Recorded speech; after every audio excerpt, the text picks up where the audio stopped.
Let's get started. Got some people on a tight timeline. We are packed, and that's a good sign. A lot of support here in this room. So another great day for Ames High athletically, and I'm not sure other than their parents, maybe a few people know, probably thousands of hours when you add up all the time that these kids have put into each of these 4 sports here. It's mind-boggling. And I kind of know about it. I know their coaches do, but the parents probably have the big picture look, dating way back to, Shaya, I saw a little picture of you back in like 3rd grade shooting baskets, and some of those photos are passed around in your sport. And so your hard work has come to fruition here to go to the next level, and that's neat, and it's well deserved. And 4 neat kids at Ames High that walk the halls and represent Ames High with class and dignity, and I appreciate that, and I know Mr. Evans does, and that's kind of what we were talking about the other day. So some class act kids makes this even funner to do and to give back to them. So with that, I'm going to have each head coach talk for about a minute. For those of you that don't know, this is Shaya Kellogg. She is a senior at Ames High. It's an unusual situation because we've had a Kellogg in our program for the last 7 years. Having had Shaya and Kiana for one glorious year, would we call that? 1 year together, and her older sister, of course, is playing at the University of Minnesota, and it's been neat to let Shaya go through this process on her own, and she's certainly one of the most highly recruited athletes we've ever had come through Ames High. She had a scholarship offer on the first day of school of her freshman year. And for 4 years my phone rang, and I was really excited when she committed to Oklahoma because I stopped getting phone calls. I think I was as excited as her parents were at that point. So as a program, through the Ames High program, we're really excited for what Shea has been able to do, and we're looking forward to watching her in that ugly color, but we'll get used to it. Good luck.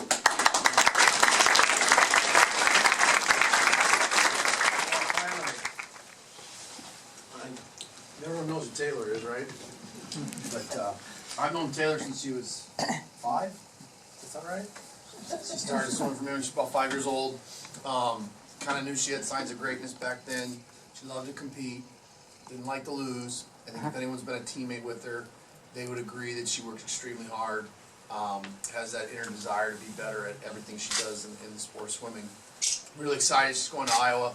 She was courted by a number of schools, and like Mr. Sullivan was saying, I got a lot of phone calls as well, and I felt like I had to convince her to take some other visits other than just 1 or 2.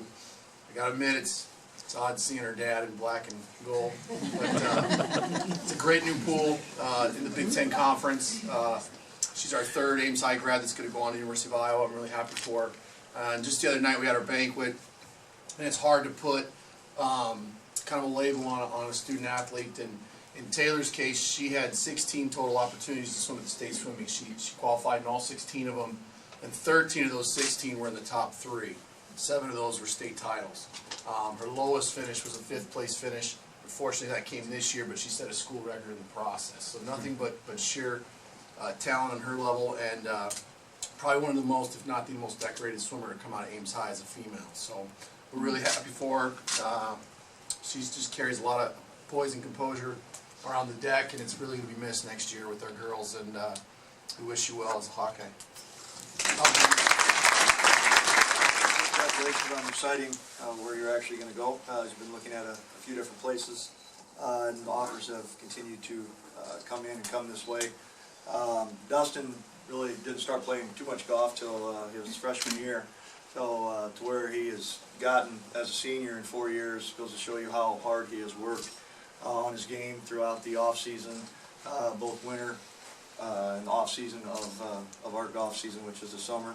I know his family has traveled miles and miles and miles all over to watch Dustin play. When he's done with his round, he always spends a lot more time on the range practicing, and I think we're just beginning to see the potential that Dustin has as a golfer. I really feel he is going to continue to increase, to lower his average and become a real first-class player.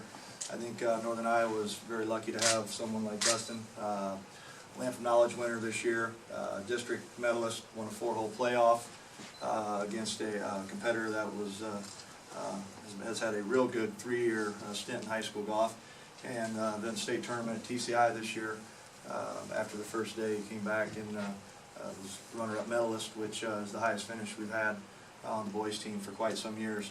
So I know good things are going to happen, and coaches that have talked to me, I just keep saying, no, he starts making some putts and doing the things he does well, which is pretty much everything.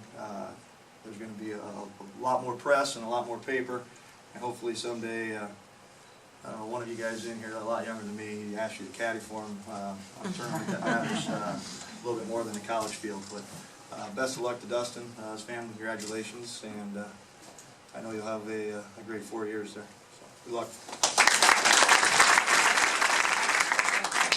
Eric Bappe, head baseball. I want to congratulate Brian and his family. What a great opportunity for Brian to have to go on to play baseball another 4 years at a very quality university. The one thing that stands out about BP for me is that in this process, the coaches that called, it came down to a bottom line attitude. They had a great feel for what kind of a young man Brian is. He's such a good citizen. He came across so well with all these coaches, and this ended up being the best fit for him. I agreed with him and his coaches and his parents when we talked about this. That this staff wanted him to be himself. They wanted him to be, athletic and not bulk him up, and continue to improve and get better as a baseball player. And I believe that with his full commitment to baseball, all year round, for UMD, he's going to be an outstanding baseball player. He's going to be missed by our program. He's been in it for 5 years. He's exceptional in the middle infield, and it's gotten better every single year. I wish nothing but the best for Brian and his family, and hope that he gets to play down here close enough so we get to see him play. So congratulations, Brian. Okay,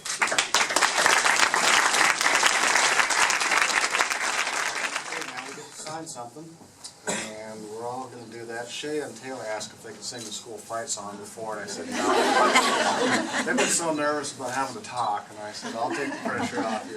But, let's go ahead and hold the pen down there and kind of hold that pose like you're looking down. Let's give this group one big round of applause for a great day.